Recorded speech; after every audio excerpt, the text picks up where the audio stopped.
Greetings, everyone.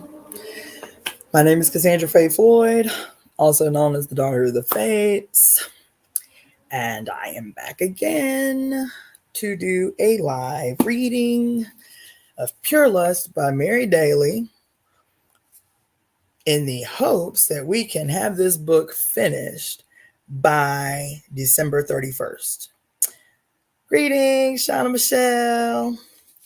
So, I didn't read last night or yesterday at all, because I ended up deciding at the last minute to work all day. So I made myself available through this company I work with, and I ended up working literally all day. My first client was at 10 a.m. My last client was at 9:15 p.m. So, that's why I didn't read yesterday, for those of you who were expecting it, because that's what I said I was going to do. But anyway, so I'm going to read today. Greetings, Balance. And I have been doing okay. So happy full moon. It is the last full moon of the year. It is the last full moon of 2023. And my my ceremony, my ritual today had been to not work. I had to fight with myself about not working today, and to do nothing. So the majority of the day has been exactly that. Like, I have done a little thinking and a little plotting, and a lot of YouTube watching. I've been watching a lot of people's stuff, and it's got me kind of on one. I'm not going to do an intro today, but I'll just say it's had me thinking a lot about this project that we're involved in. We're all involved in it, whether actively or passively. This project of reimagining the future, envisioning what the potential is for the future. And so I was I watched a lot of videos. I didn't want to watch anything that kind of like stirred me so hard emotionally, but most of it was controversial stuff. Like the one that I am currently watching, I'll finish watching after we get off this live, is called "We Need to Talk About Inappropriate Age Gaps" by Nikki Carrion. It's really good. It's about the history of, accepted grooming in Hollywood, in pop culture, and in Hollywood. The videos that I was watching earlier was about people, this tendency that exists now, who are opting out of becoming parents. And though the majority of those videos are about women who are deciding to not have children, there were actually a couple of them where men were talking about why they have opted out of becoming parents. So that was really interesting. So there were many that I watched today. I really kind of just was like, you know what? I had all these ambitions. I actually had myself lined up to work today. But when I got up and got moving around, I was like, no, I really want to be a lot more present, but not neurotically so, which I can tend to.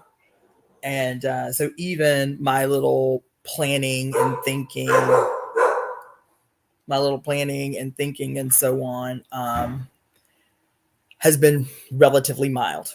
I'm saying that because, we always get to this place. Greetings, Frank.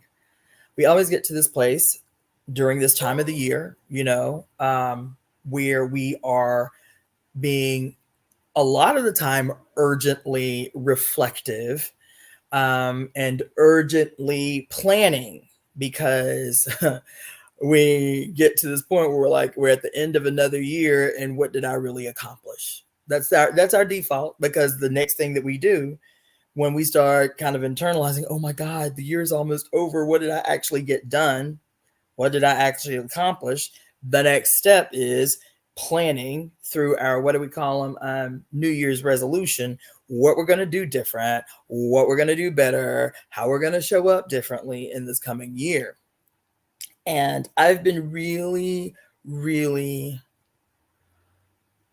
deliberate, yet still struggling not to fall into that pattern of, internalizing this sense of urgency at the end of the year, this urgent anticipation of the coming year, and trying to be always present and grateful, present and grateful, even as planning and even as I am being reflective, right? So today was that day. It's the last full moon of the year, and I did not want to, in the urgency of needing to make money, I did not want to be so uh I did not want to relinquish the opportunity to just be in my body and be in my home and be reflective, and not descend into a state of urgency. Okay. So anyway, that being said, happy full moon. Um, happy Kwanzaa. Today is the first day of Kwanzaa. Happy holidays for those who may not celebrate Kwanzaa, right? Hopefully, you are enjoying any time off that you are receiving as a consequence. And hopefully, if you have the opportunity to be around family, I hope that you are enjoying your time with your family and everything is going beautifully for you as we transition into this next period, this next year. The only urgency that I am trying to be purposefully centered in right now is finishing this book before the first. Okay. Like I want to be closing the chapter. I want to be closing this book on December 31st. You feel me? Because again, as I promised, the second week in January, we are going to resume the study group for this book, the book Pure Lust, Elemental Feminist Philosophy by Mary Daly. It is a deep one to get into. It is deep and impactful. Greetings, T. It is deep and impactful, and I didn't want to be reading while facilitating the study group. So I was like, yes, let's just go ahead and finish reading the book. And that way we are fresh and well rested, hopefully, by the second week in January when we begin to resume the Zoom book club of Pure Lust by Mary Daly. Yeah, I really need a bottle of wine. I haven't left the house all day, but I'm like, you know what? I might leave the house to go buy a bottle of wine. Anyway, I digress. So, there's so much to be done. There is so much to plan for. I think the reason I got into the videos and the type of videos that I was watching today is because no matter what they were, they remind me of this world that we are in the process of reimagining, revisioning, rebuilding, right? That we are, that this world that we are attempting to create in this moment, those of us that are deliberately, willfully, consciously attempting to create a new world. And I was very gentle with myself today about what I would and would not watch.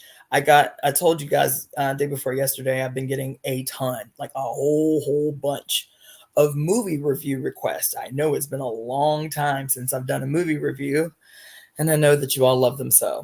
And so last night, no, not last night, the night before last, I decided to watch one of the movies that had been requested of me. It's a new movie. It's called Rebel Moon. Rebel Moon.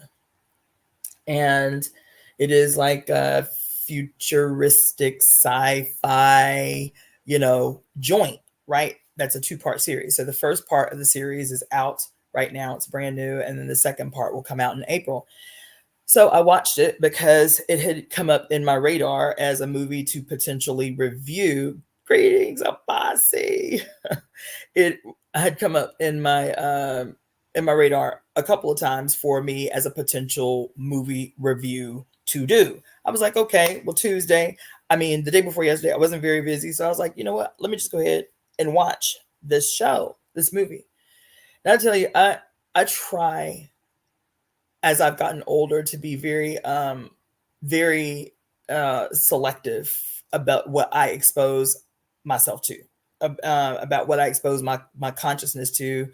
Abasi, I don't know if I'm going to watch Flowers of the Killer Moon. I'm going to tell you, like, I don't know if I'm going to watch it, and I'm going to tell you why. I watched maybe 3 or 4 years ago a lecture by the man who wrote the book Killers of the Flower Moon. He did a whole, I think it was maybe a 3-hour lecture. You can actually watch it on YouTube. He did a whole 3-hour lecture with a slideshow and everything, detailing every grisly thing that happened, that he, in terms of information research he'd been doing over the years. And so I watched a 3-hour lecture that this man did about what would have been this book that he had written about these people.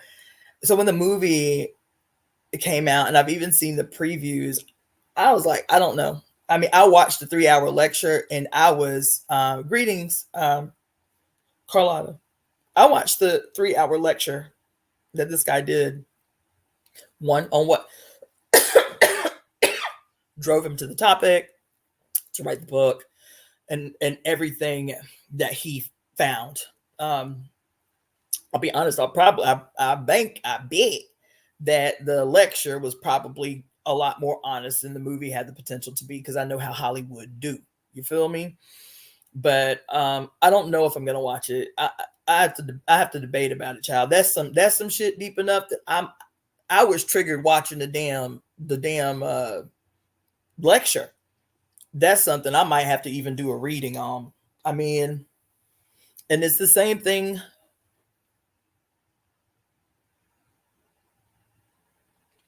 Okay, so Abasi is saying that saying what I imagined would be the case. The movie left out a lot. Yeah, I bet, because that's how Hollywood do. You feel me? Even with everybody kept telling me to go watch the Oppenheimer movie, and I know about Oppenheimer. I've seen several documentaries on him. I First of all, I wasn't in good conscience going to spend money to go and see it. You understand? I was like, I'll wait till that shit. I can stream that shit or whatever. But I wasn't going to go and, on a $50 movie night to go see that movie. Nor will I do the same thing with the Flowers of the Killer Moon. I just knew, I know, you understand? I may have to watch them for the pure sake of being able to analyze for others what they may miss, because they will miss something. That's what these movies are designed to do. One is to kind of like make light of genocidally insidious behavior and treatment of others. That's what they do, you see. And so but my whole point before I even got on the Flowers of the Killer Moon is I try to be really protective of my spirit. I don't say that lightly, man, because I know what these movies are. I know what they do. I know what kind of, like, not only political manipulation is used in these movies. I know what kind of science and psychological technology is used in these movies. So I am very, very conscious. I am very, very mindful of what I expose myself to. So many people, I'll give you another example, told me that I needed to watch this series. What was the series about the black folks? It was like a sci-fi, it was a futuristic sci-fi, but based in the 1950s. What was the thing y'all was all obsessed with? Shit, I can't even remember the name of it. What was the name of it? What was the name of the movie y'all all love with John? What's his name? Jonathan Majors in it. It was a sci-fi futuristic movie based in the 1950s. What was that shit called? No, not Black Mirror. No, it was a series. And everybody was mad because it didn't get picked up for a second season. What was it? Jonathan Majors starred in it, you guys. What was it? Lovecraft Country. Thank you. Lovecraft Country. So when it first came out, everybody was raving, raving, raving. You understand? It didn't seem because I've never read the books, right? So when I saw the previews, it didn't necessarily stand out as something that I was raging to go watch. You feel me? But then I started seeing all these people that I know, people that I respect, people whose opinions I respect, authors that I know, women that are Afrofuturists. Like, I was like, oh, okay, it must be really about that. It might be really about something. So the first time I tried to watch Lovecraft Country, I watched the first episode and did not watch it till the end. I was like, oh, no, this ain't no shit I can watch. I can't do it. I can't do it. I can't do it. I can't do it. Right? So that was, I don't know how long ago Lovecraft Country came out, but like, I don't know, 2 years ago, something like that. So that was my first attempt to watch it. So this summer, I was like, you know what? I know how I do though. Sometimes I'll be like, hell nah. And then I revisit, you know what I'm saying, a year or so later. And I'm like, oh, okay. Well, it kept coming up in my readings. As a matter of fact, when I was reading the book, The Sybils, people kept saying, oh my God, you gotta watch Lovecraft Country. I was like, okay. So I spent 1 week crack watching that shit from beginning to end. And every singular solitary second of that shit, my spirit was rebelling against. All the while, holding out hope that there was some awesome, powerful, deeply spiritual something that was going to justify exposing myself to that shit. And there was not. There was not. There was not. There was one episode that was halfway redeemable, but that was it. Child was undone. You understand? So I'm saying that this is a long preface that I didn't intend to make, but I'm saying that because I watched this movie 2 days ago that this sister had implored me to watch and do a movie review of, which I will because I've watched it. But when I tell you that in the first 10 minutes of the movie, which was like 2.5 hours long, by the way, it was an investment in time, is what it was. The first 10 minutes in, I was like, oh my God, I don't know if I can do this. I don't know if I can do this. I don't know if I can do this. And I persevered through the first 10 minutes. And I will say, overall, it was entertaining, this movie, right? But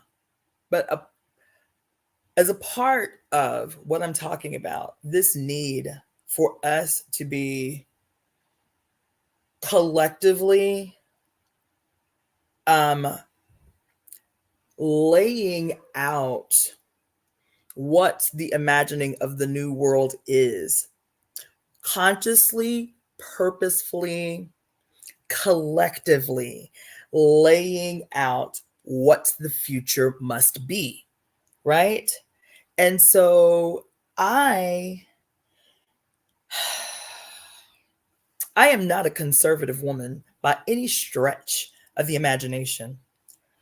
But in this future that I imagine, we will no longer produce movies that we are conditioned to say are good, that are layered with crimes against the oppressed, particularly crimes against women, that somehow we we have grown so accustomed to seeing ourselves violated. We have grown so used to the expectation that a movie, in order for it to be good at some juncture, has to have some crime committed against some woman, and then she perseveres, or maybe gets revenge, or maybe gets rescued by some hero or whatever. That somehow a movie, to be entertaining, is layered with, built on a foundation of the suffering of others, the suffering of the so-called powerless. That in order for a movie to be entertaining, like I've heard people say that movies have to be the way that they are because nobody would go to the movies to see a movie about utopia. Nobody would go to the movies to see a movie about a world that is awesome and where, justice reigns supreme and where peace existed on earth. And nobody would go to the movies to see that. Nobody would be entertained by that. That conflict, especially conflict that exists within power dynamics, brutality, the wicked always winning, the betrayal among those that are being victimized by the bad guys, that happens so much in these movies. That I'm victimized by the man and you victimized by the man, but in order to get a better positioning, maybe even a little bit of relief from the man, or to divert his gaze off of me, I'm gonna sell you out. I'm gonna betray you. We both fucked up, but I'm gonna betray you. You feel me? Like, baby, I don't even in this new genre. It's not a new genre. It's a very old genre, but what people are internalizing is a new genre, Afrofuturism. These same Afrofuturism, I haven't seen an Afrofuturistic movie or anything like that where we vision the world awesome. We vision the future technologically advanced and awesome. And in our technological advancements and in our spiritual evolution, we have created this magnanimous, wondrous new thing that exists. Even in Afrofuturism, it's always what she was talking about in our last read. This hyper masculine, life hating, patriarchal old notion that the only way that we can evolve as human beings is through destruction, is through extreme instances of struggle. That's the only way that we can evolve as humans. That the only way to a utopian future, at least from the perspective that has been fed to us for forever, is that the only way to this glorious new future is for us to destroy everything first, nuclear holocaust or whatever, and then those that remain will be the ushers in of this new wonderful world or some shit. That we have to be on the brink of human annihilation before we can see the world made new. It's so wicked and insidious and gross and horribly patriarchal. And it is the evidence in the worst way that patriarchy's first target was the Mother Earth, was the image of the goddess. And that trickle down has been victimizing women, victimizing children, victimizing other men, victimizing others. And so watching this movie, Rebel Moon, I'm all about a movie, that's got like a female protagonist who kicking ass and taking names. I like that. I like to see women kicking ass and taking names. You feel me? And this movie, for all intensive purposes, after I got past the initial shit. Because I'm telling you, that first 10 minutes, I was like, I can't do it. I cannot subject myself to this shit. I cannot do it. You understand? Because it's the same. Here, this supposed to be a future of some thousands of years in the future, and it's the same old shit. That if we have power of any kind, the first thing that we are going to do with that power is to harm some woman. It's your default. And I was like, I can't do this today. I can't. But once I got through, because I was cringing in my body. And once I got through like maybe the first 10, 15 minutes of the movie, watched the 2.5-hour movie, it was interesting. Like, she put me onto it for a reason, because she was like, there's so much imagery. There's so much goddess imagery in the movie. It's subtle, but if you know what you're looking at, it's overt. And she was right on the money. But you had to wade through some shit that was hard to wade through to get to that point. So I guess I'm just saying that as I am spending this day in reflection and in planning this beautiful, brilliant full moon outside, that I didn't realize I had not done that. That I am. The name of the movie was called Rebel Moon. Rebel Moon. You came in a little after I started talking about it, but the name of the movie is called Rebel Moon. It's worth a watch. So I will always tell you, even if I do a whole ass movie review, 1, is this movie worth investing your time in? 2, if it was hot trash, I will tell you it was hot trash. I did a movie review of, what was it? The Harder They Fall. But I prefaced by saying my personal position is it was hot ass garbage on a 1,000-degree summer day in LA. It was hot ass trash. And then I commenced to doing the review. This is a movie that I would say is worth a 2.5-hour watch. The trigger warning is that the first 10, 15, maybe 20 minutes of the movie in particular is hard to wade through. But if you can persevere through the first 15, 20 minutes, it's worth watching. I will watch it again because I'm going to do a movie review about it, but it was worth watching. The plot was good. You know, there are several big name actors in the movie. But I'm saying all of this because in this day of reflection, in this day of future visioning, in this day of planning, we, as a political activist trained in a socialist organization, there was a concept we talked about all the time. It was one of the guiding principles of this organization and a lot of socialist organizations. It's the concept of dual and contending power. That in order to change the current situation, whatever that current situation is you have to be creating and establishing institutions of dual and contending power. Dual and contending. So the example that was always used in our organization was the Black Panther Party in its infancy. It recognized by talking to people what the main issues of concern were in the community, and those issues not being addressed by the state.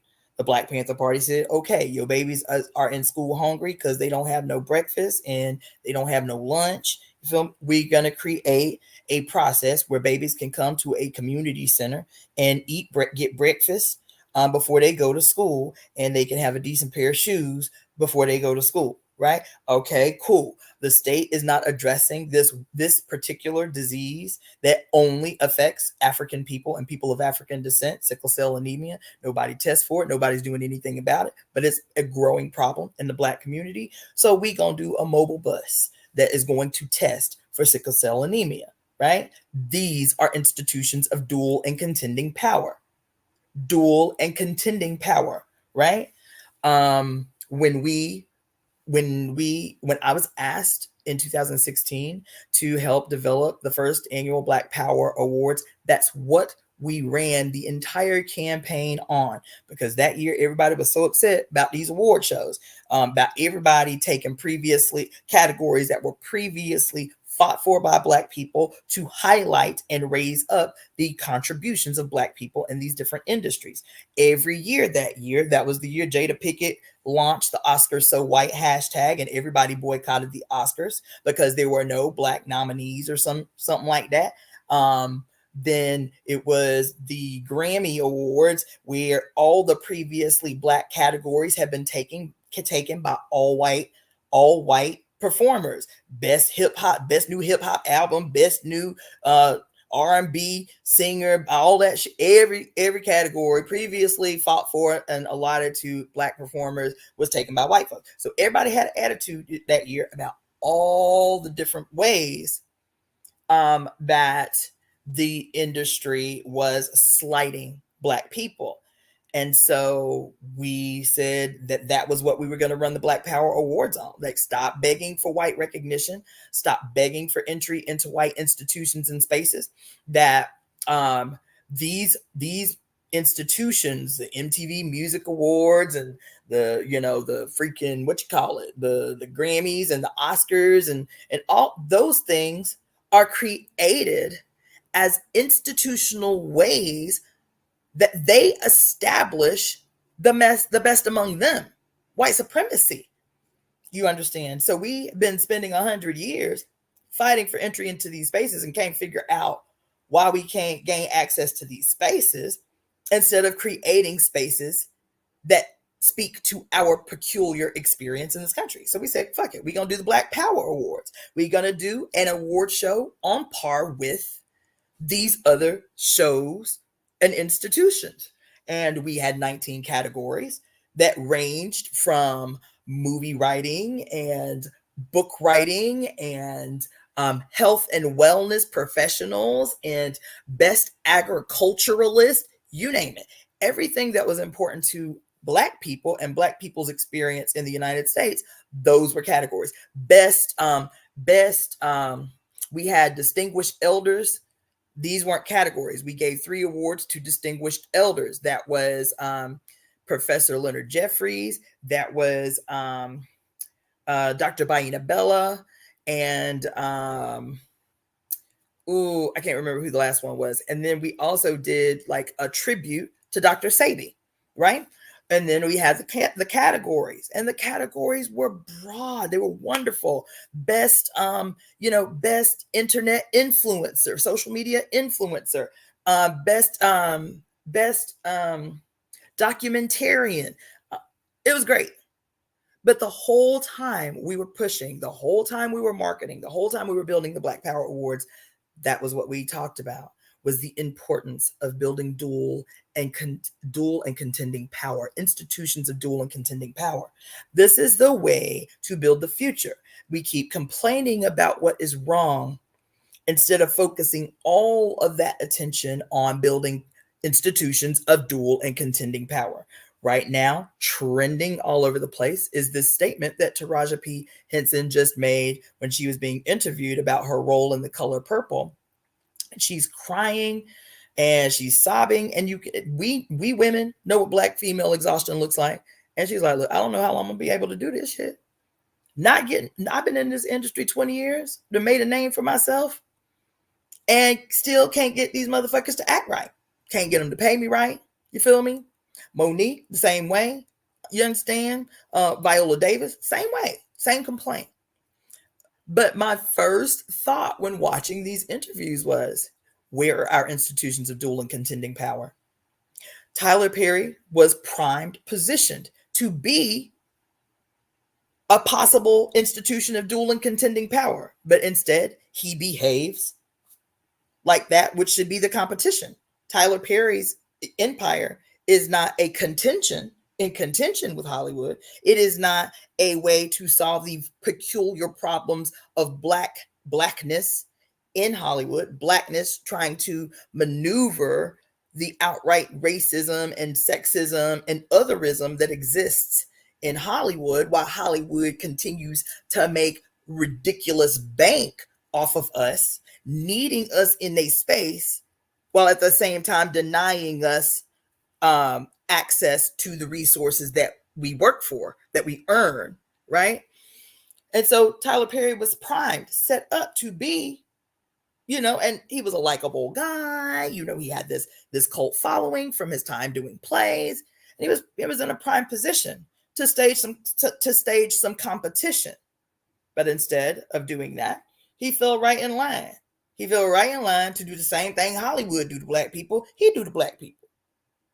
You feel me? So we still don't have, even with all the history of all the black actors, the history of all these, we still do not have institutions established of dual and contending power in the battle for images, in the contest for how we are presented in the world by others, you see. So we, for the 120 years of the existence of Hollywood, we have not controlled our image in the world. The people who own and control Hollywood control our image in the world. What Korean people think about black folks, they learn from Hollywood. What Nigerian people think about black folks, they learn from Hollywood. What Japanese people think about black folks, they learn from Hollywood. You feel me? And the list goes on and on and on and on. The whole world's idea about what blackness is in America has been shaped by Hollywood, and we still do not have a single institution. And I'm talking about a mass institution, so I want to be clear. There are brothers and sisters around this country who are doing really radical and awesome and great work. That's what the Black Power Awards taught us, is that there were people all over this country. There were 7,000 nominees for Black Power, for the Black Power Awards. 7,000. He's like, okay, we'll get like 300-400 nominees. You understand? 7,000 nominees for the Black Power Awards, 19 categories. You feel me? And so what it did, one, was to demonstrate to us that there are people around this country attempting what we're calling building institutions of dual and contending power in their very particular areas. It was amazing. It was amazing to meet these brothers and sisters. There were categories for children, best child writer, just best child author. It was amazing, right? But what I am talking about is collectivized, massive institutions of dual and contending power. When you talk about dual and contending power, what you can think about, like scientifically, is what Einstein talked about, equal and opposite reaction. For every action, there is an equal and opposite reaction. That is the scientific version of the political statement, the need for building institutions of dual and contending power. If you have an institution of power, right, that is oppressive, that is aggressive, that is downtroding, that is, you know what I'm saying, that is suppressing, that is exploitative, then there must be what? An equal and opposite reaction to that. This is the scientific interpretation, you see, of the political statement that I am making, the need when we're talking about envisioning our future, envisioning a world made well. Are we specifically, clearly understanding the importance of establishing institutions of dual and contending power when envisioning the future? Why am I talking about this? Because I'm talking about how y'all always want me to do these movie deep dives, these movie reviews. And every time I see a movie review, I go into it understanding what the institution is.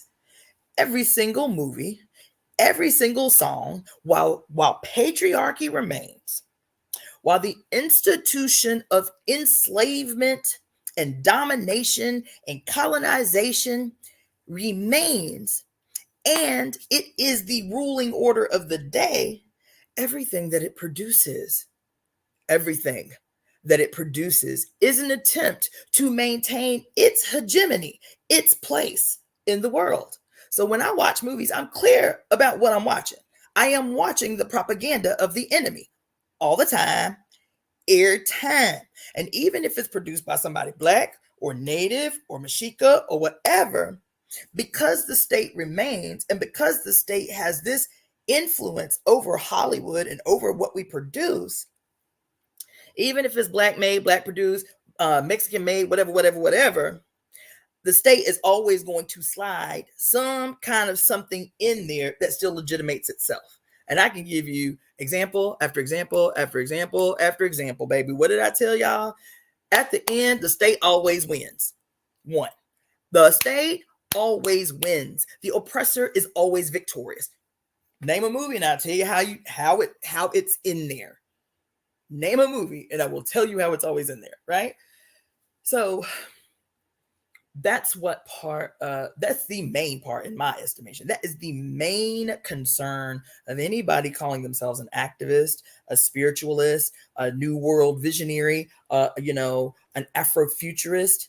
We have to always be thinking, when we're out in the world doing what we do, how do we create institutions of dual and contending power? If I have this frustration with the movie industry, if I have this frustration with the music industry, what is my equal and opposite response to it? How can I create that? How can I participate in that? If I am frustrated with the lack of rights that women have in this country, or the attack on the few rights that we do have, what are my institutions of dual and contending power? What is my equal and opposite response? This is what I'm hoping that y'all are internalizing when y'all tune into me, when y'all listen to me, when y'all hear me read books. You feel me? It is not for y'all entertainment. I want you to like me. You understand? But that's not why I'm in here. When I tell y'all I am deadly serious about what I'm trying to do, about why I am here, I'm deadly serious. I am deadly. It is the only thing I think about other than how to keep my goddamn rent paid. You understand? It's the only thing I think about all the time. It's a damn near an obsession. Is I know why I am here. I feel it in my blood and in my bones. I am not an extremist. This is not radical, what I am talking about. This is the exhausted sigh of our mother, of the Mother Earth, of the mother as a collective entity on this planet, females, as actual mothers. This is an exhausted sigh that I am experiencing in my blood and in my bones. You understand? And it does not have to be difficult what it is we are talking about trying to do. We have to start with the science. We have to start with the politics. Einstein said, for every action, there is an equal and opposite reaction. There must be an equal and opposite reaction. And for a very long time, because of the undoing of our brains, we have not issued to those who dominate the world and simultaneously destroy it. We have not waged, we have not issued, we have not administered an equal and opposite response to that. That has not happened. There have been multiplicities of seemingly, progressively led, rebellions and responses to and revolutions or whatever. But I am talking about as a human family who has stakes in the preservation of the future. We have allowed nationalism. We have allowed isolationism. We have allowed our different isms in their divisions and they're not touching one another to dominate our narrative that we need sovereignty for Native people, that we need African liberation for Black people, that we need 5 Bible Belt South states, that we need these multiplicity of ways. And that is not to negate the importance of understanding who you are within the context of the world. What I'm saying is we have not waged a contest that establishes collectively, globally, what should be a natural physics substantiated equal and opposite reaction to the action. We have not built collective institutions of dual and contending power that can produce the equal and opposite reaction to what is happening, not only to individual humans on the planet, to the entire planet. To the entire planet. What is happening is we're living right now. Let me tell you how fucked up this ain't gonna be the book, apparently. But let me tell you how fucked up this shit is. How insidious and gross this thing is called propaganda. This thing has had us fearing the future for a long time. I told y'all a few months ago, I did a little deep dive on the history of dystopian movies and books. The first dystopian movie was made in 1914 about the end of the world. You understand? The first dystopian movie was a silent film made about the end of the world, right? And since then, there have been 2,739 movies made about the potential end of the world, some dystopian future, some way or another, over the last 110 years. Okay? Let me tell you how insidious this is. Because while these movies have been making us terrified and fearful of evolution, terrified and fearful of the future, terrified and fearful of change, terrified and fearful of what we should be internalizing is a leveling of the playing field at minimum, right? Terrified of the future for these 110 years of the making of these 2,739 movies about a dystopian future, about the end of the world. So we have been incessantly fearful. The future is to be feared. The future is to be feared. The future is to be feared.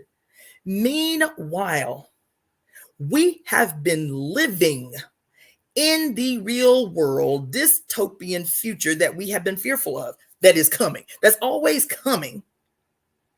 But somehow we see life right now as it is something to be preserved. This world, this society, as it is, right? We see this as something to be preserved, to be held on to. We look back at the past and say, the good old days, as if they too, in the 1950s and 60s and 30s and 40s, were not living in real time in a dystopian future of someone else's creation. Meanwhile, teaching you to fear the future. Meanwhile, teaching you to fear the future. Meanwhile, teaching you to fear the future. And in the incessant emplacement, embedding of that in your brain, you have created the future that you have been fearful of. You have created in your fear the future that you have been fearful of because of propaganda. You understand? It's wicked because we are witnessing in real time what we've always witnessed. We're talking about what's been happening since October and how everybody is so under pressure because there's a real genocide happening in Palestine, and oh my God, and what's happening in Congo, and oh my God. But I want you to look back in the last 100 years and tell me a 10-year period of time. Just one 10-year, hell, do this. A 5-year period of time, anywhere in the last 100 years, where what we're talking about is so urgent right now has not been actively the case. I'll wait. Tell me one 5-year period of time where there has been peace anywhere on earth. Tell me one 5-year period of time. Do this. Tell me 1 month period of time where there hasn't been a woman murdered on earth, where there hasn't been a child murdered on earth, where there hasn't been some sexual assault of some type against some person perceived powerless. Tell me a 1 day period in the last 100 years. What is the past that we think that we're trying to preserve? What is the present that we're fighting so hard to preserve that we fear evolution? We fear the future. And so we continue to create this repetitious idea that the future is inevitably horrible. We are living in real time. We are living in real time. A present created by someone else for the sole purpose of exploiting the literal essence from human beings and from our Mother Earth. That is the only reason they exist. It is the only thing they live for, is to completely drain the literal essence from the entire living planet. That's all they're here for. And everything they produce allows us to participate in their objective through our conditioning, through our brainwashing, through our participation in that which they have established, because we have not collectively built institutions of dual and contending power that can create the opposite, the opposing and equal action to what they have done. All this time, all this money, all this energy, all this essence, all this doing, all this learning, all this education, all this college, all these degrees that we have acquired, and it has yet to produce a future that can become the institution of dual and contending power that produces the opposing and equal reaction to that which has been done to our mother, to our planet, to us, to every living creature. This is the call. This is the work. Do you understand? So when I tell you guys that when I do movie reviews, I'll be like, look, I'm going to do them, but I'm going to need y'all to pay me. Now you can understand why, and the worldview and the perspective with which I turn on my TV. There ain't nothing on this TV that I watch for sheer entertainment. It cannot happen because my brain will not allow it. My brain will automatically go to, oh my God, look at this bullshit they trying to pull in this movie, and how many people cannot see what they are doing. Let me go on up into this shit so I can break it down, so I can expose what has been happening to us. You understand? So you can see now that it is my worldview. It is the perspective that I come through, my peculiar experiences in the world that have afforded me the opportunity to be exactly where I am right now with the worldview and experiences that I have peculiar to me, so that I can put others on. I can participate in raising up people's consciousness, unlocking the chains on our goddamn consciousness, stimulating your heart enough to fire these goddamn synaptic activities, these connections that have been stalemated, so that we can set this shit off. So when I tell you, I get it, man. I do. And I be real self-critical up in here. I constantly am at war with my own brain about, is what I am attempting to do,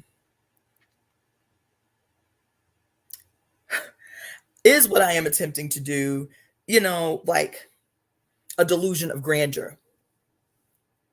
I ask myself that. I do often, actually. Is what I am attempting to do a delusion of grandeur?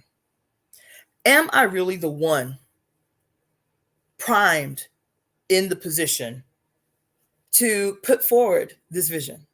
Is it me, right? Am I worthy of the call, the project that has been set on my spirit for some time? You understand?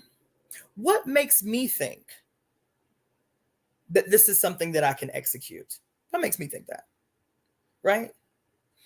And I'm very self-critical because I need to be. I'll be honest. I need to be, because it is too easy. And I think that's why I needed I thought it was just a weird obsession because of my background and my family history. But that's why I needed to have the experiences that I have. I say this shit to y'all all the time. Every experience that we have is priming us for something. It's priming us for something. I was born in a religious cult, an end of the world religious cult. And so at first I was like, okay, well, is this my trauma, living in a cult, right? Are these experiences that I'm having, just based on my trauma and quote, what I'm attracting into my life or whatever? No, it's not. It was for me to be able, listen, to implement institutions of dual and contending power. You have to have a vision and a worldview and an experience that makes it so that you can witness in real time what you cannot reproduce. Okay? What you cannot reproduce. That's why I'm obsessed with cults. I am going through the psychology of every single cult, the history of every single cult, what makes people come into them, what makes people victimized by them, what is it that is missing in the human condition, what is ailing people so collectively that they gravitate in times of great conflict to cults, to charismatic, primarily men, but not exclusively, primarily men who wield them in primarily through what? Promises of a glorious future, something better, something more, family, community ties, us against the world, and type of shit. So I study these people because first of all, my entry into the earth was through two 16-year-old young people whose parents brought them to follow behind an end of the world Christian cult. That's how my parents met. That's how I was born. And there till I was about 5. Right? I'm watching these cults and I'm saying, okay, what as the temple of evolution of emergence can we do we have to be incredibly mindful of not reproducing? You understand? So I'm gonna tell y'all something. That's why I expose myself to you all the time. I be on here in my moo-moos, you feel me? Sometimes I be real cute. I clean up nice, you feel me? Sometimes I be up in here with my hair needing to be done, no makeup on, drinking out of a wine bottle, because I want you to know that I want to expose myself. That's what I want to do. I want to expose myself. There ain't too much y'all don't know about me. You understand? I tell you about my porn habit. I like exotica. I would like it more if we owned and controlled it and produced it. I would like it more, if we owned and controlled and produced it. But I still am a very visual person and I like to see people making love. I like to see people having sex. And I make a distinction. I talk about the fact that I've been celibate for 1.5 years and that the reason why is because I have an attitude with the male population right now. Not that I'm opposed to sex, not that I even champion the idea of celibacy. I don't. But I also know that one of my past issues has been the devaluing of myself, and that devaluing, though I would call it something else, that devaluing allowed me to frivolously give away my sexual energy and power to the fucking undeserving. And I'm not in a position to do that anymore. Not because sex is not only a spiritual issue when I talk about sexual energy and sexual power. Sex is a political issue. It's always been, always will be. Sex is a political issue. And so for me, I had a breakthrough recently. I told the bossy about it. I was like, I had a breakthrough. I was thinking about this shit all wrong. I'm thinking about me wanting to have sex on my own terms and not having any kind of reservations about sex or whatever. But it was totally detached from my political understanding of the world. I was like, the reason I'm frustrated sexually is because men hate women. The evidence that a man hates a woman is the lack of care that he will put into the act, even in a one night stand. You cannot possibly value women and lay them poorly. That's my political position. That's a political statement I'm making. It does not add up when you say you are a progressive man who believes in women's rights, or even go as far as to say you too are a feminist. And when it comes time to demonstrate your political position in the act of intimacy, in the greatest act of trust, you betray them. You are disinterested in how they are experiencing you. You are disinterested in their pleasure. You hate women, Mr. Progressive Feminist. And I did not realize for a long time that's a motherfucking political statement that men are making, because they still see sex as a contest of power and dominion. They still see sex as a contest of power and dominion. They see that a woman yielding them sex is them victorious in conquest. Oh, yes, they do. Oh, yes, they do. So recognizing this, then having this experience with an African man that I had the last time I had sex, I said, okay, I have to be ready for the possibility. It is not one that I say lightly. It is not one that I look forward to. But I have to be ready. If I believe what I say I believe, if I believe what I be telling y'all, I have to be ready for the possibility that unless I entertain, which I'm not really in the place to do that right now, not saying that that won't change, but unless I am in the place to have sex with the opposite sex, with the same sex, with women or others, that there is a very real possibility that I will not be having intercourse with men again. I have to be okay with that.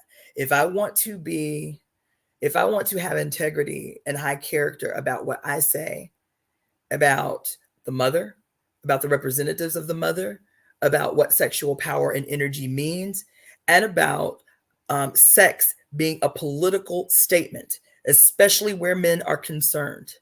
The proof that you give a fucking shit about women as a man is in the closest form of intimacy and trust. How do you show up for women? How do you show up for women? Does your act in lovemaking or in sexual intercourse, does it match what you say in the world out your mouth? I love women. I respect women. I respect women's autonomy. I respect women's sovereignty. Whatever. I'm a feminist, and all of that shit. Does that match? Does your energy match? Even when you are having a one night stand.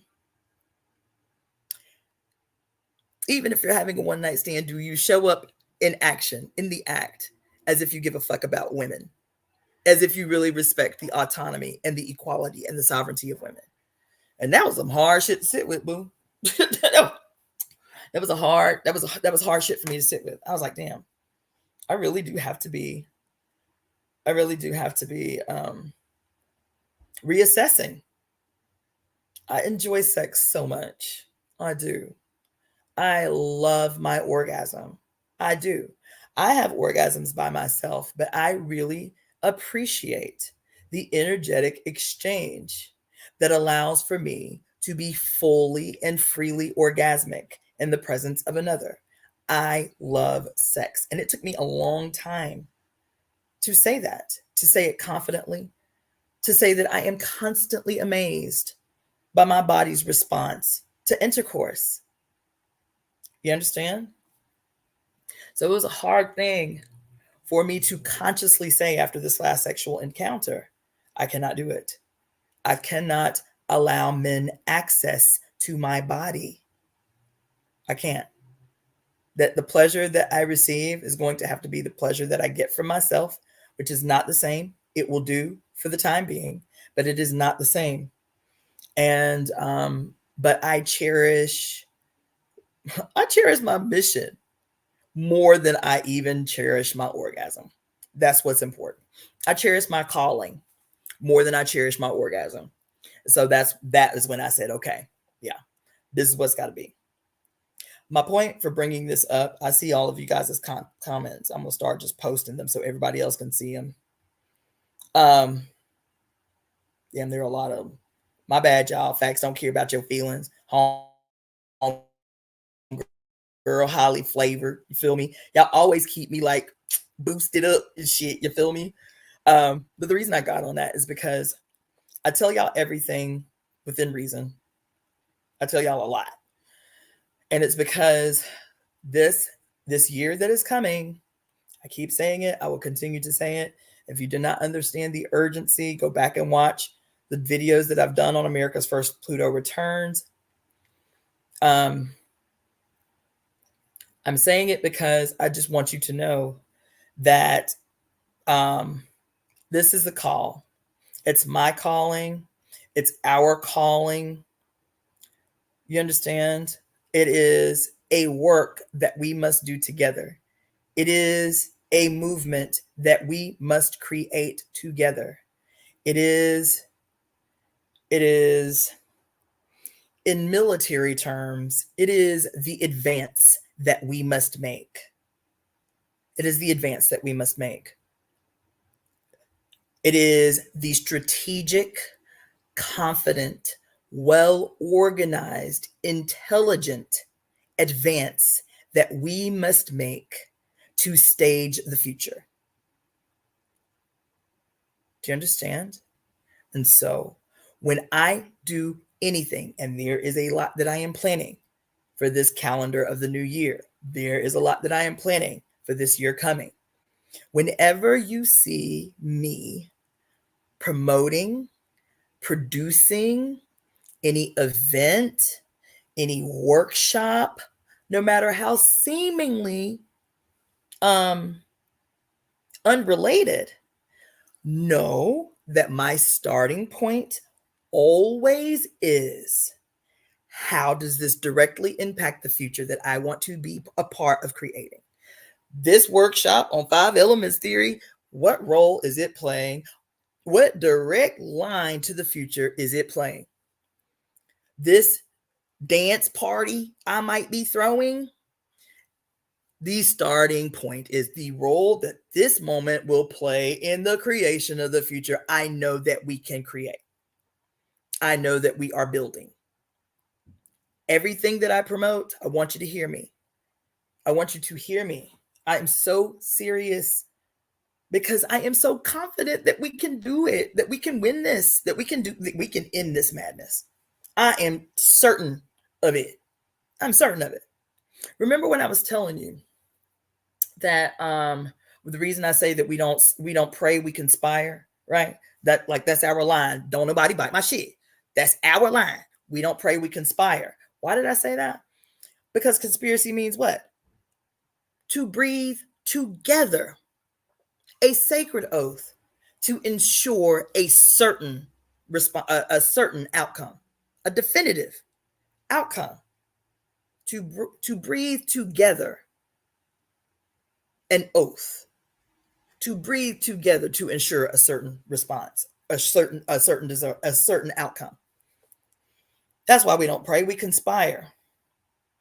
Praying denotes hope. We don't hope, we're certain. There's no need for hope when you are certain.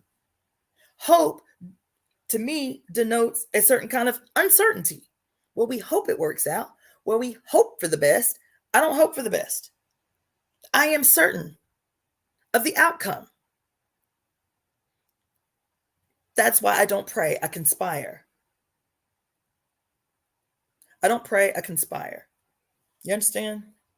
And so we too must conspire intelligently, strategically, joyfully, willfully, confidently to issue in what is certain. You understand? Remember I was telling y'all in the book, African Goddess Rituals, and the girl went to Africa and she was learning from this Babalawo, and he said, today we gonna learn about herbs, right? And she was like, I'm confused. I thought we was gonna be learning how how to see the future, how to predict the future. And he said, we are. She's like, what do you mean? He said, you predict the future by creating the future. You predict the future by creating the future. That's why we don't pray, we conspire. That's why I say we have to be collectively, consciously, intellectually, strategically, mathematically, scientifically, spiritually, confidently executing the future. You predict the future by creating the future. The future is never uncertain. The future, the present that we live in right now was created. The present that we live in right now, what you think is all ambiguous chaos, no, it's not. It's well orchestrated strategy is what it is. The present that we live in right now was created and created deliberately and strategically and scientifically and politically. Yes, it was.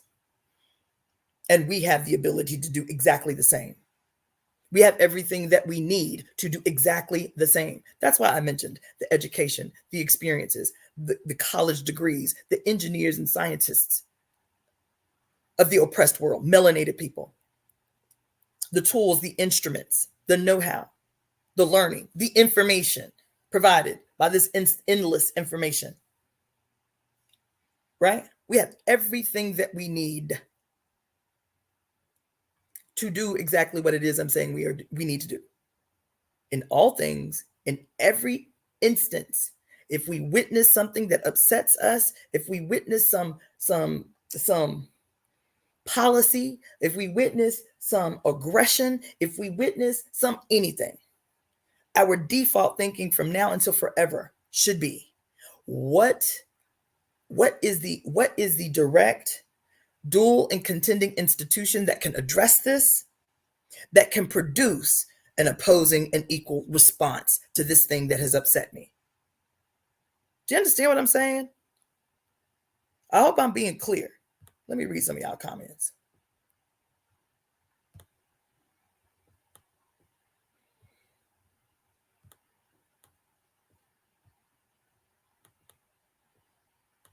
I hope y'all hear what I'm saying. Because we will spin our wheels complaining about what is wrong. But we can use our energy, our essence, our beingness, our intelligence, our extraordinarily infinitely ingenious ability to solve problems. We can use that for our benefit, for a change, right? We can do that. We can build radically and rapidly institutions of dual and contending power. Lejay, I'll email you, because I'm not gonna get up. I'm not gonna get up to get the book, but I will email you the title of the author for that book, African Goddess Rituals. But I'm saying, and it has to be radical and it has to be rapid. You understand? Our mother is demanding nothing short of that. We have to stage a competition, baby. We have to stage a competition. We have to stage a competition. And that competition has to start here. It has to start here. Because the other thing that we cannot do is presume that it's going to be, quote, some select chosen few, some talented tenth that is going to do this thing. It is not. We have to create an institution of dual and contending power. And part of the dual and the duality and contention is to win people's hearts back, is to win their brains back, is to liberate the human spirit. That's part of the contention. If we say that the greatest weapon that our opposition has is, divide and conquer, what is the opposing and opposite response to that? What is the opposing and opposite response to that? You understand? And so we have to create a vision so magnanimous and so outside of what we have been fed as normal. Normal to suffer, normal to be aggressive against, normal to oppress. I started this by talking about this movie that I watched, right? And how even 1,000 years into the future, the shit is dismal and shit. You feel me? And it's still, even 1,000 years into the future, men ain't no better. That they default is when they get into a group, they get into a swarm, and they find one woman, the group gonna come together to terrorize the one woman. We can't keep producing this shit and think we're gonna change anything. We can't keep feeding people images of despair and oppression and aggression and all things terrible about life on the planet and teaching them that the only salvation for life preservation at all is off planet. That's why we're obsessed with space, is because we hate the mother. That's why we're obsessed with going to the moon, is because we hate the mother. We hate Mother Earth because we've been conditioned to. We hate everything about the earth. That's why we have no respect for it. You understand? And so, again, what is the opposing and equal response to this narrative? We have to create that. Afrofuturists, Mashika futurists, because that's a new thing. Indigenous futurism, cool. We have to be creating these images. We can't subscribe to the old narrative and then just black it up or color it up. Same narrative. The future is terrible. The future is dystopian. The world is destroyed. And then hopefully we'll reemerge anew on a barren earth. Nah. Or Earth has been destroyed, so now we inhabit another planet somewhere because we couldn't take care of the one that was gifted to us. Yo, we have to create. Listen, how do you predict the future? By creating it. I heard somebody say the other day, I don't remember who the quote came from. It was just in passing, but this guy said, all art is propaganda. All art. That's what he said. All art is propaganda. Is it good propaganda? Is it bad propaganda? But it's attempting to win you to an idea. All art is propaganda. Where does your art lie? As a musician, as a hip hop artist, as a dancer, as a painter, as a movie producer, director, as an actor. You understand? What your medium of art is and what you produce through that medium. Is it dual and contending? Or is it in alignment with? In alignment with? Is it equal and opposing? Or is it in alignment with? And these are the harsh questions we got to start asking ourselves, because we don't want to do that, because we don't want to be held accountable. That in every moment we are creating a future. What future are you creating in this moment? What future am I creating in this moment? Right now, this moment, me talking to you guys. What future am I creating in this moment? Is it dual and contending? Is it equal and opposing? Or is it in bed with? Is it in alignment with?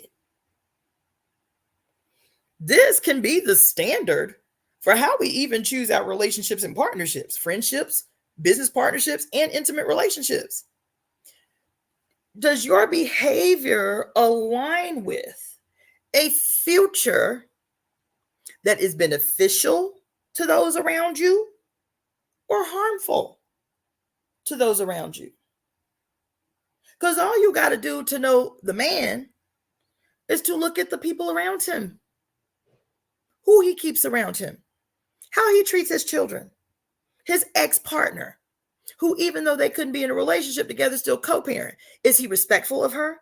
Does he still admonish her as the the entity capable of giving him his children that he loves so much? Does he still say, though we could not cohabitate, I am so grateful that my children have you as a mother? You understand? What future are we creating right now? How does the future that we are creating, how is it an equal and opposite response to that which we say we do not want to see in the world? How do our actions line up with, yes, even behind closed doors, do our actions line up with the future that we say we want to make real? All the time, every moment. That's why I lay myself bare. That's why I let y'all see me in my night clothes and my little jiggly arms and lay myself out. Because if you can't love me, because I am entitled to love because I live and breathe. That's it. That's all that's required. Right? So if you can't love me for whatever reason, right? Oh, this bitch got tattoos on her face. Like, what kind of woman who's a mother has tattoos on her face? Right? Or whatever. Like, whatever excuse that you use, right? Like, we have to change the world.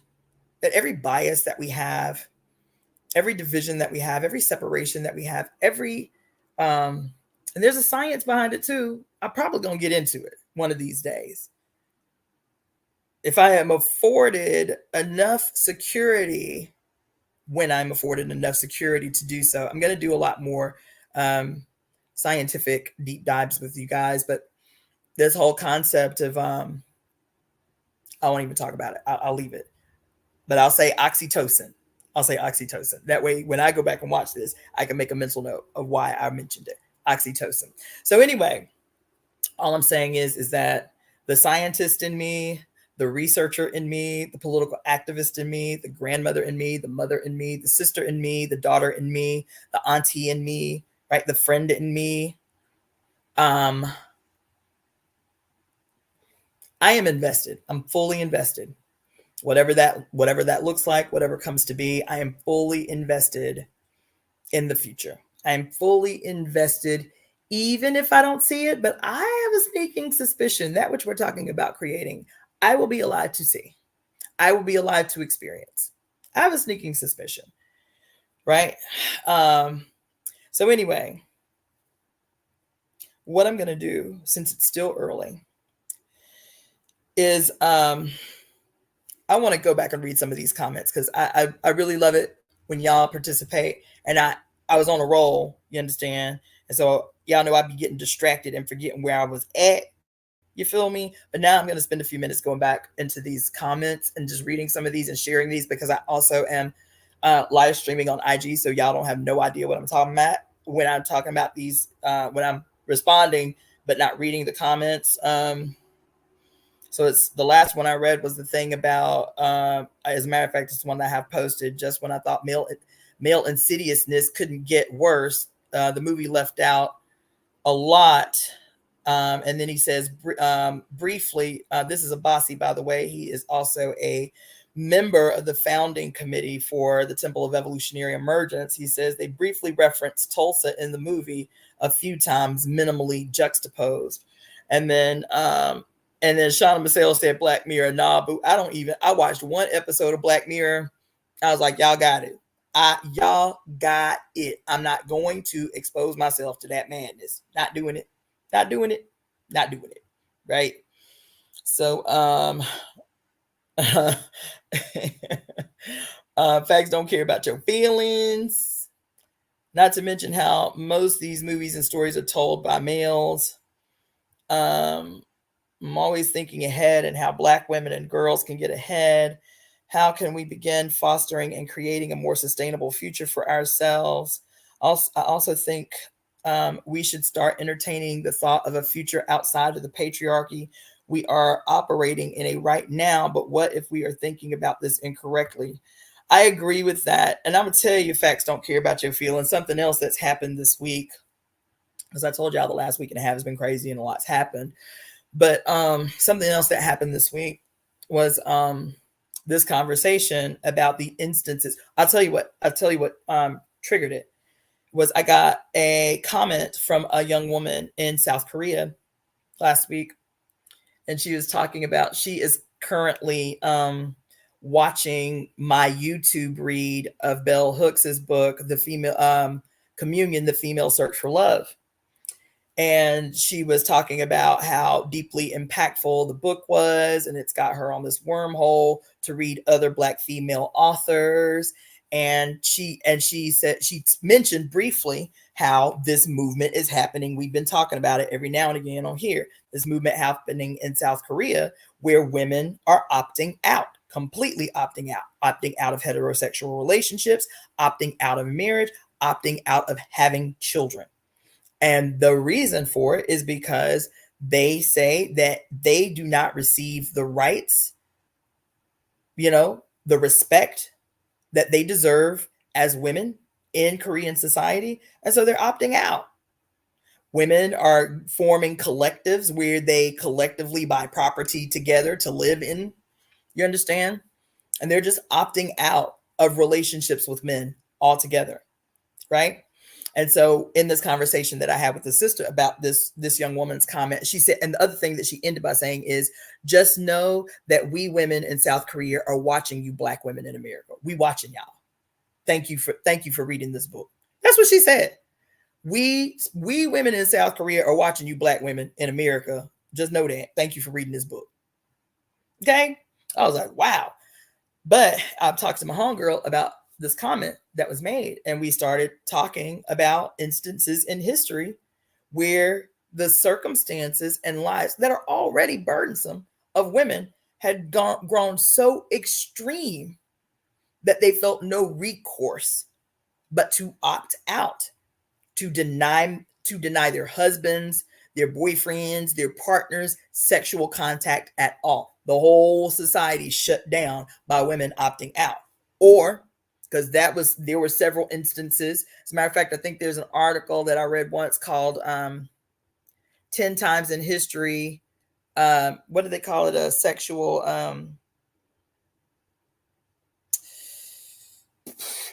boycott, a sex boycott. 10 times in history where sex boycotts worked, or something to that effect. I'll see if I can Google the article again. I know I saved it somewhere. 10 times in history where sex boycotts worked. So in South America, there were instances of sex boycotts because of the violence around the drug cartels. And then also, more recently, Hillary Clinton was the one that put us onto the land of no men, the response of women, oppressed women in Kenya, deciding that even living out in the bush in dung huts was better than remaining in marriages where they were abused, right? And once one woman got up the nerve to go and build her hut by herself out in the middle of nowhere, she's like, look, I ain't asked for your sorry ass hand in marriage anyway. I was a child bride. I was 14 when I was forced to marry you. And I'm still showing up for you, still cooking you, defending you, and then you gonna beat the crap out of me. So cool, you got it. Deuces, do you. And went out in the middle of the night with her baby and built herself a dung hut. And next thing you know, women heard about what this gangster did and was like, deuces, we out too. And then she forms a whole community of women. You understand? In E5 tradition. Too many stories in the Odu that tell of the time when women left. Oshun herself, the goddess that y'all claim to love so much, even she too was disrespected to the point that she was like, you know what? Y'all got it. I'm out. I'm out of here. Deuces. So this ain't no new shit. You understand? This urgency, and it is a conflict among women. I want y'all men to hear us. It is a conflict because women generally are loving human beings that want to demonstrate love. Do you understand? And in a society that has become increasingly unsafe for us to demonstrate love, it becomes a conflict for us. I enjoy males. I have always enjoyed sex with men. I have always enjoyed even the company of men. I have male friends that I care for deeply. Love them. Do you understand? But I too am a woman with very real experiences that should teach me I should never trust anybody with a penis. That the men that I love and that I trust, they are the anomalies in the world, right? They are the anomalies. They're not the norm. They are the anomalies. So even when men be talking about not all men, bitch, y'all are the anomalies. If you are truly good guys, if you are truly men who have never participated in aggressions against women, if you are pretty stand-up people who live with integrity, you are an anomaly. There is not a woman nowhere on the earth who in some way or another, her beingness in real time has not been threatened. So it becomes really difficult for us, where the majority is the norm, and it's aggressive, and it's violent, and it's manipulative, and it's exploitative.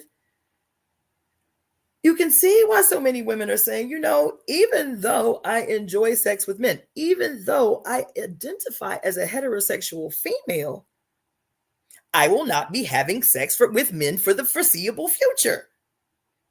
Can you see how that becomes uncomfortable for us? Difficult for us. You hear too many women these days saying, damn, it would just be easier to just be a lesbian. But that's not my thing. And that's not any shade. It's just not where my desire is. It's not what stimulates my desire. Not to say that that is not fluid, that may not change in the future. But right now, it becomes a serious conflict, because what my experiences teach me is that even among the most progressive men, now mind you, I've been a political activist for a long time. So I have mostly been in spaces where the men are supposed to be progressive, the best of, right? And my experiences have been equally abusive and manipulative and exploitative and reductive. So even the best among you can't be trusted? This is problematic for us. What you're doing is you fucking up our sex life, is what you're doing.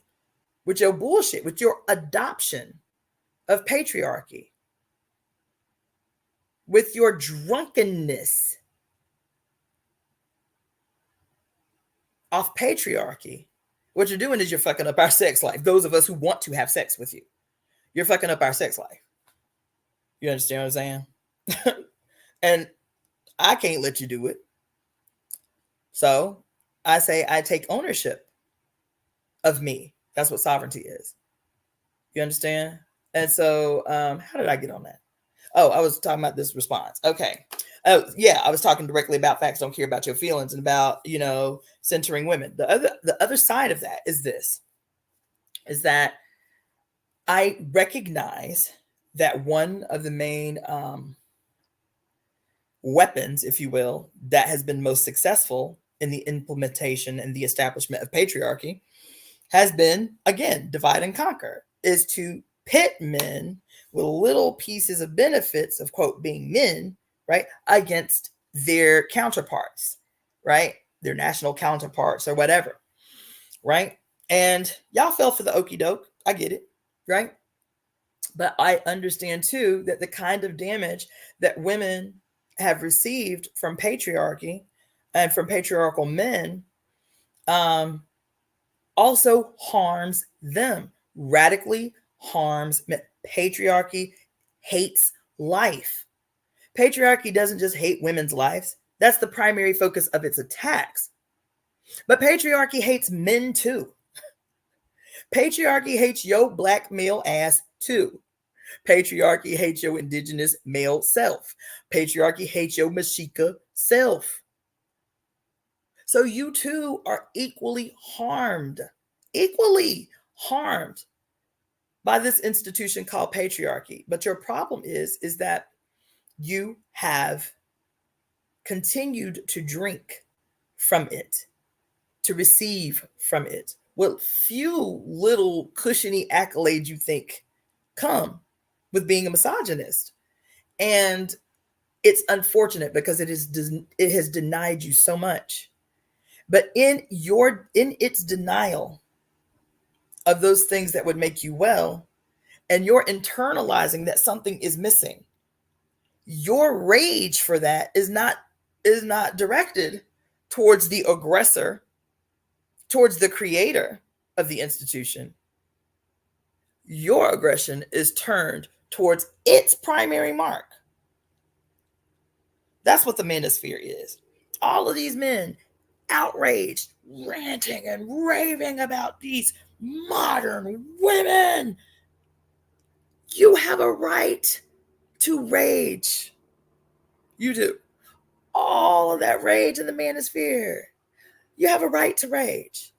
I'll even be controversial and say, all that rage that exists in like white supremacist groups, all that rage, right? It is directed in the wrong place. The origin of your rage is your separation from. It's not women wanting to be independent. It's not women wanting to be sovereign human beings. That's not what's wrong. That's not what you're angry at. You have a mountain, an ocean full of rage that you have a right to. The problem is that your mark is the wrong mark. All of you. You stay coming to the wrong conclusions. And in coming to the wrong conclusions, you stay perpetuating that which you say you want out of. That what you say what you want out of. You see? And so I started by saying that because I am still in this place about, as the Temple of Evolutionary Emergence, with an African male on the founding committee of the Temple of Evolutionary Emergence, wanting to, because the first question that I always get when I talk about the temple is, are there men allowed? Always. And I find that perplexing. Of course there are men allowed. The fuck? You know what I'm saying? I find it perplexing, but it's always the first question I get is, are there men allowed? Yes. Yes. There are men allowed. Others allowed. Everyone allowed. What do I always tell y'all? The Temple of Evolutionary Emergence, everybody is an unofficial member of. Now, if you want to be a dues-paying member of the actual 501c3 religious institution, the Temple of Evolutionary Emergence, cool, you can do that too. You understand? But why do people ask me, are men allowed? Because in our need to protect ourselves, in our very real, this is addressing you, facts don't care about your feelings, in the very real, internalized need to provide and secure safe space for us, in the really acknowledged need to guarantee our safety in some space, we see a lot of women's retreats and women's spiritual retreats and women's recovery retreats, women recovering from trauma, and that I'm here for it. I've been in many. I've been in a lot of co-ed spiritual spaces. But in a lot of those co-ed spiritual spaces, men lead. It's some distinguished elder. Men lead. And in that, I see an automatic reduction. Even if it's not intended, there is a reduction of women's beingness in space. And so that too is harmful to us. And so how, as the Temple of Evolutionary Emergence, do we establish and create safe, sovereign space where human beings across the board can be in ceremonial space for a moment and get a glimpse for a moment, hour, 2 hours, 3 hours, whatever, of what the potential for the future can be? That future built on a foundation of sovereignty. individual sovereignty within the collective. Us living together and among each other and living harmoniously with one another interdependently, even as we experience individual sovereignty. That's the vision. That's the vision. That simple. That as a sovereign entity, and you are a sovereign entity, right? And I respect your sovereignty. This is what assures that I will never commit a crime against you. This is what ensures that I will never betray you. This is what ensures that I will never, I will never transgress against you, because I respect your sovereignty, because I know that you respect mine. And why do we respect each other's sovereignty? Is because that foundation of sovereignty is built on a mountain, a mother mountain that exalts our singular mother, the one that binds us all. She binds us all. Her blood binds us all. Her offspring, as uterus-bearing women, we all share their blood. You see? This is what makes us one. That old ambiguous, we're all one. Well, what makes us all one? What makes us all one is her. What makes us all one is the temple of evolutionary emergence. What is the temple of evolutionary emergence? It's the uterus. It's the uterus. We all came through one. Every last one of us came through one, emerged from one, out of an evolutionary process that took 9 months. An evolutionary process that mimicked our great mother and her gestational period of 6 billion years. And we go through every stage of that 6 billion years in 9 months. That's the evolutionary process. And then, like an earthquake, we cause quakes in her body that we call contractions. We shift the water and the blood and the bones and the flesh of our mother. And in a beautiful, simultaneous moment of pain and ecstasy, we emerge from her, transformed from one state to another. Time begins with our mother. Our time begins. The clock starts ticking the moment we are born, the moment we emerge. You see, our salvation, our future is in the mother. Our future is in the mother. Our future is not in some ambiguous, distant image of the mother. It is the very real, physical, tangible, living earth, and by extension, her daughters, our mothers. All 8 billion of us got a mama. All 8 billion of us got a mama, whether we knew her or not, whether we knew her name or not, whether we was adopted or not, whether she was nice or not. We all have one uterus holding person that even if she couldn't be a good mama once you got here, you still lived in her body. You still lived in her body for 9 months. You still transformed her body forever in the moments that you emerged from her body, that you climbed out of her body. You see, this is why the temple of evolutionary emergence. I didn't mean to go off on that answering one simple question. But anyway, so the reason I say that, again, facts don't care about your feelings, coming back, circling back, is while I recognize that we need to create a safe space, we have to develop that safe space.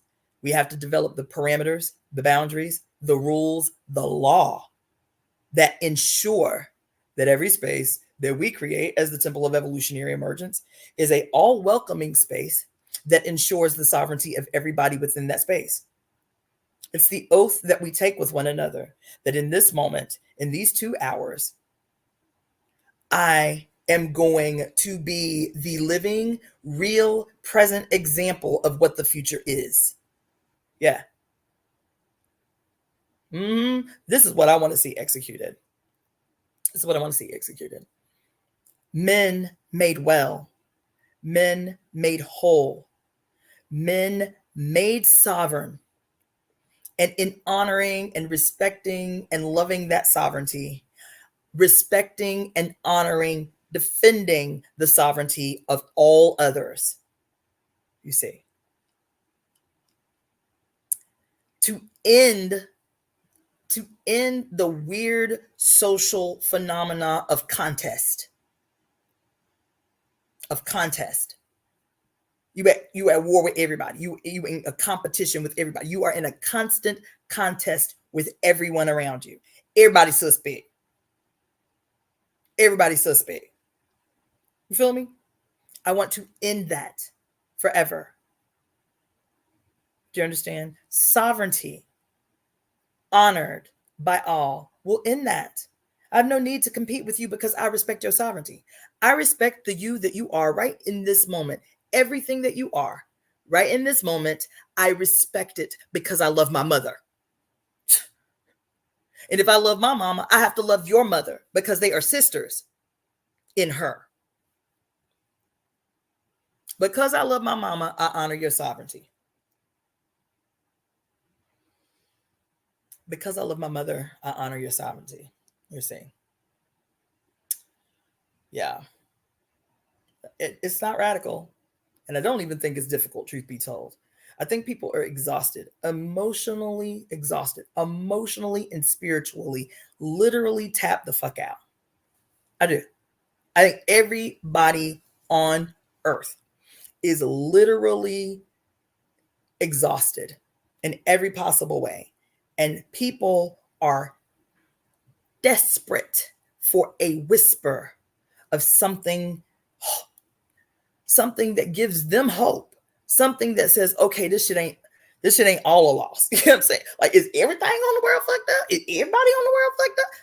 People are desperately searching for some noise that allows them to see what the possibilities are. For what joy can be, real joy, for what harmonious living actually can be. Even if you live in the city, that you ain't got to be off grid. You ain't got to be in the countryside somewhere. Like, peace can exist in the city. Can we demonstrate that? That harmonious life can exist in the city. Can we demonstrate that? Can we execute that? And so in addressing facts don't care about your feelings, well, I recognize in the present this urgent need for women to create safe space, to go off grid. That's why I mentioned the men with the land with no men. These were cries of desperation by women, by loving women, by women with sons and husbands and uncles and brothers. But these were desperate responses to women that saw no way out, to women that saw no way forward. I'm saying, can we create something that is not a desperate reaction, but is a purposeful, beautiful, joyful, opposing an equal reaction? You understand? And so that too is something that we have to address. I am daily frustrated, and I recognize that women all over are daily frustrated by their experience with their male counterparts. But my vision is not to further exploit those frustrations, right? To acknowledge what it is, and maybe you are misbehaving and you are acting up because you are drunk off patriarchy. That's just the bottom line. You can receive it or not. That's fine. But when I tell you I don't debate, I don't get my feathers in a ruffle about how men behave, because I recognize the totality of how we got to this point. I recognize and understand and fully internalize every day the history of how we arrived to this point. We're not looking at a thing just as a thing. We're not looking at a phenomena as a singular phenomena. We are looking at the apex of a process that's been in place. And if you have me tell it, well orchestrated.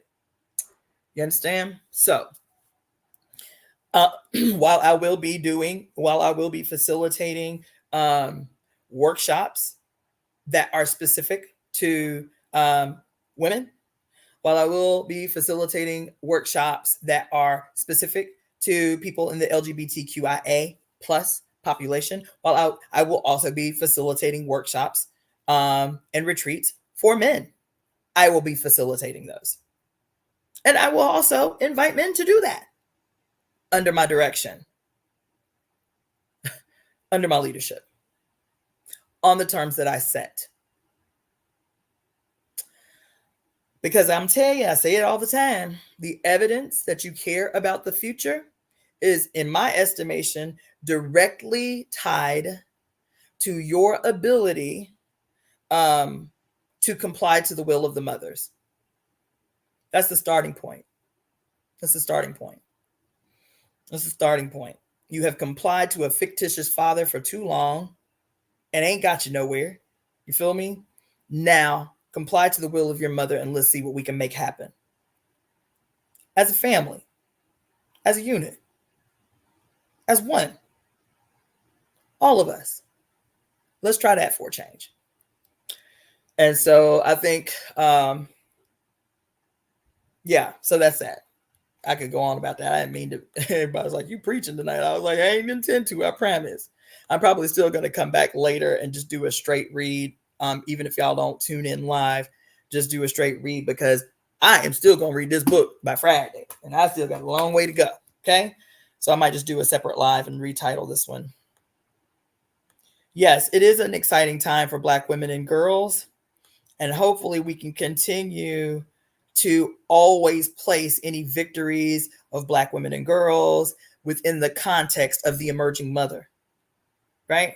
Anytime we see Black women and girls come up, succeed, power up, do the undoable, place it squarely within the context that this is evidence that the mother is emerging. The mother is emerging. She making her comeback. Whenever some woman of color, some Native woman set some shit off like that sister, what was that sister's name? Whoo, I will never forget this woman. Oh my God, I need to recall her name. But the Native American woman last summer, not this past summer, the summer before, that faced off with the Pope. Y'all remember that? Remember when in Canada, the Pope made a trip to Canada to apologize for the Catholic Church's role in the harm against these Native kids at these residential schools. And he went to one of the tribes that had recently unearthed the bodies of like 3,000 indigenous babies that had been murdered in these goddamn residential schools. And so his ass go on a trip of, what did he call it? Reconciliation or some dumbass shit. And the Pope goes up there and the sellout male leaders of the tribe place a traditional indigenous chieftain's headdress on the Pope. The people in the audience were like, what are you doing? What are you doing? And this one lone sister, everybody was outraged, but didn't nobody want to face off. No, they were like, no, take it off, take it off. This one indigenous woman, I don't know how she did it, but everybody stood dead silent as she sang a song of opposition. She made a statement, this ain't your land. We are the original keepers of this earth and this land. And she said something about justice and my mothers, that's what she said, my mothers commanded me to say this to you, and turned her back on the Pope, baby, and walked off. Woo, talk about a shot heard around the world. Ooh, this woman. I knew instantly when it happened. This is the evidence of the mother emerging, you see. We have to be looking for these incidences because they are everywhere. They are everywhere. I got goosebumps just telling y'all that story about that sister. That shit, I watched that shit 1,000 times. You understand?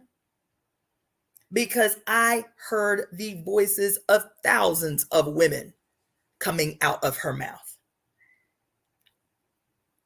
when she faced off at the freaking peak of patriarchy, the peak administrator of patriarchy on earth. This dude, this one white man in all white robes governing an institution, is the highest face of power on earth. And this lone, poor, indigenous woman said, not up the fuck in here. My mothers say justice comes through us. That's what she said. My mothers say justice comes through us. We define what justice is. That's all I have to say. And turned her back on the Pope, baby. That was some powerful shit. We need to be holding up, shining light on moments where we see the mother emerge, because she is us. She is in us. Her emergence will be in us. In us. In what we do. Circling back, what future are you creating in this moment? As the instrument through which the mother is attempting to do her will. Anyway, I really hope Black women as a collective can start thinking systematically on a global level, taking action and cultivating our own communities. I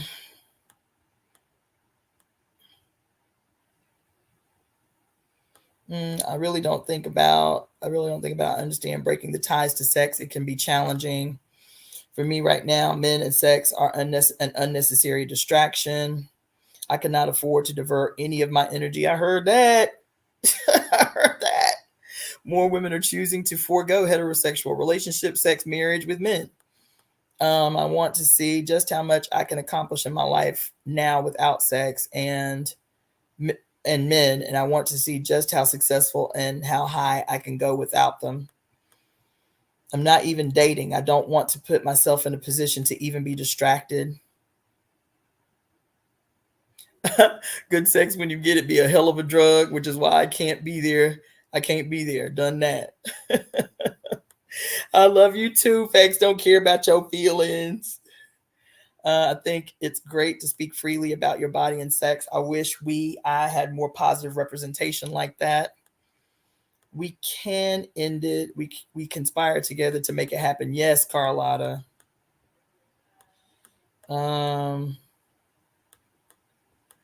Yes, every story of the future is that the land is no more. When you went out of body with your flows of words, knowledge, and encouragement, we truly enjoyed it. Your word, it was word orgasmic. Yes, okay, highly favored. I accept that. Shit. I accept that compliment. I received that. Yes, I received that. Yep, I'm not surprised. That's why I think we are at the helm of the movement. We seriously will have to make a real move like these other women and girls. We need another option, a sustainable option. I say it's all men. Just because they didn't cause you harm doesn't mean they haven't harmed anyone else. Real life. Males as a collective with leadership, looking at them and what they do with it alone turns me off. They exploit and use power to get their kinks off. Also messing up producing children. Probably another reason they overturned Roe versus Wade. Absolutely, yes. When they say divide and conquer, I think it also means in relation to women, divide the women and conquer. Yes, absolutely. I agree, but I think when bringing males into the fold, we are leaving the door open for the male-mindedness of patriarchy. The more I learn about men, we aren't the same. We are one, but I think we should keep women as the priority. I understand that facts don't care about your feelings, and again, that's why I mentioned the quandary and the complexity of what it is that we have to create. Because I too believe the same way, right? Like I I believe the same way. That's why even when I talk about, being able to create safe space, where men are present, if men are present, what is the process? What does that process look like? Because it can't just be you say you progressive. We done been there, done that, right? Like, what is the process that we have to implement that guarantees safety and the respect of sovereignty in sacred space where men are allowed to be present, right? And what does that denote? It denotes the ability not only to create the process for you to be entered into our space, but it also has to denote the ability to judge and punish if that arrangement, if that contract is broken, if that oath is broken, where you say, if I am allowed into the space, I will honor and fiercely defend the sovereignty of every being in the space, and then you betray that. What is the ramification? What is the process to charge, judge, and punish a betrayal of that magnitude? And we've seen instances in history where this works. That's the one thing that gives me a little bit of confidence, and still being in a position, I want you to hear me, to honor the space, to honor in a way the space if women do not feel safe, to be able to still provide a space where women feel safe until they can feel safe in space with men. To say, okay, well, we'll have like a co-ed or a fully varied, everybody welcome service, right? Or, what do you call it? A retreat or whatever.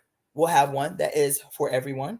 And then we will also have those that are for women only, that are for LGBTQIA only, that are for men only, so that women can still have the option, the decision that they can make on whether or not they are going to participate in those services and in those spaces where men are allowed. And I totally understand why that would be, because the act of creating also is the act of deconstructing. And I recognize that that's a process, right? So these are the things that I'm thinking about, even as we're, creating the institution. That's a feat, considering they are going to have to want to do the work as men and males. Yeah. And that's why I always say, like, my starting point with the temple, I am emphatic about it. In these doors, it should be our primary tenement, if you have me tell it. You understand? In these doors is what the fuck we say. Who is the we? Those who carry the temple of evolutionary emergence.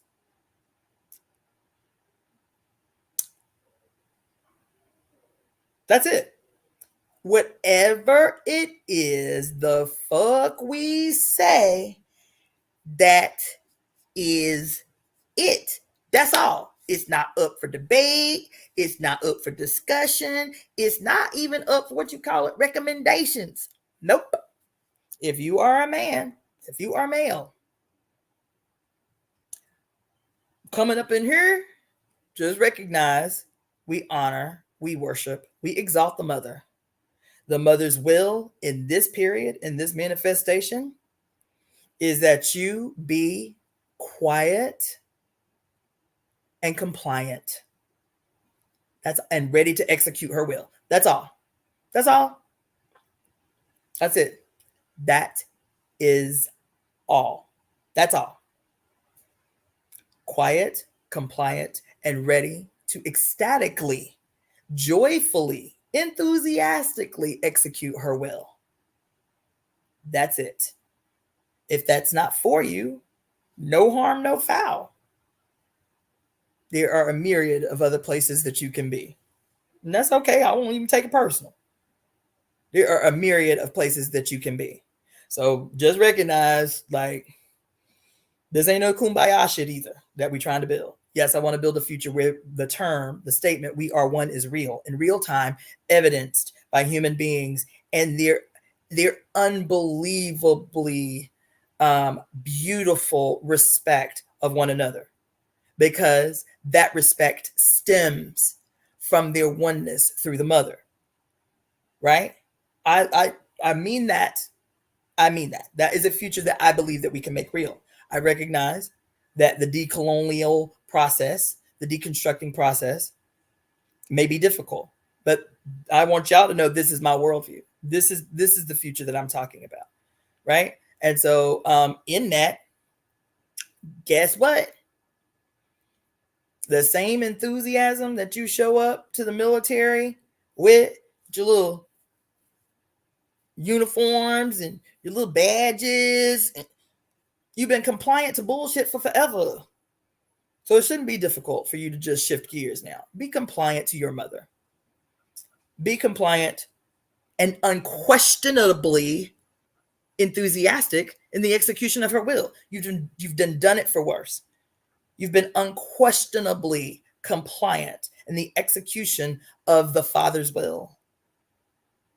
And his will has had you murder people, kill humans, destroy lives. His will that you have unquestionably, it's just my job, unquestionably executed, has led to despair, hopelessness, sickness, devastation, society destroying, war waging, women terrorizing, children terrorizing. That's been the execution of his will, and you've done it for a long time. So if you have a problem coming into the Temple of Evolutionary Emergence, and isn't it interesting? Because 99.9% of the time, the will of the Father, especially as administered by the military, is so ironic, has come from the mouth and the body of a white male. And you colored men have willingly and unquestionably submitted to that direction given to you by a white male executing the will of the Father God. So it would make sense that a fat, black, crone mother would be executing the will, creating, admonishing, administering. That's the other word I'm looking for. Expressing, communicating the will of our mother, his direct opposition. So that's what the call is for men, baby. When you come up in here, know you gonna work, but it is going to be a true labor of love. It is going to be life affirming, life loving, life fulfilling execution of work. It is going to be an orgasmic execution of the mother's will when you come up in here. But just know that that is going to be through the willful, joyful, unquestionable compliance to the mothers. Yep, that's what's going to happen. That's what's going to happen. And if you ain't ready for that, I get it. Colonialism is a motherfucker, you feel me? Patriarchy is a hell of a drug. I get it. But the door will remain open in case you evolve in the future. But the rules will still be the same. The rules will still be the same. You understand? So, I'm going to be done. This was fun. I guess this was necessary under this last full moon of the year. And on this first day of Kwanzaa. And yeah, and so on. So what I will do is I'm probably going to go get myself a bottle of wine, grab myself something to eat. Yeah, and then maybe around 9:00, I'll do the live reading of the book just to keep myself disciplined. I'm going to finish this book. This week. So I'll come back and read for an hour. And if you see it live, cool. If not, tune in tomorrow. Thank you again for rocking with me, for hanging with me. My name is Cassandra Faye Floyd, daughter of the Fates. You know, I want to thank my mother, Jacqueline Jeanette Cook, as she was born, for my life. For without my mother, Jacqueline Jeanette Cook, I would be unable to fulfill this peculiar and beautiful destiny that is mine. So I am thankful to my God on earth, whose name is Jacqueline Jeanette Cook. Yes, this is my God. You understand? Um, yeah. Yes. Thank you, Carlotta. Appreciate you. Um, yeah. So my name is Cassandra Faye Floyd, founder of the Temple of Evolutionary Emergence.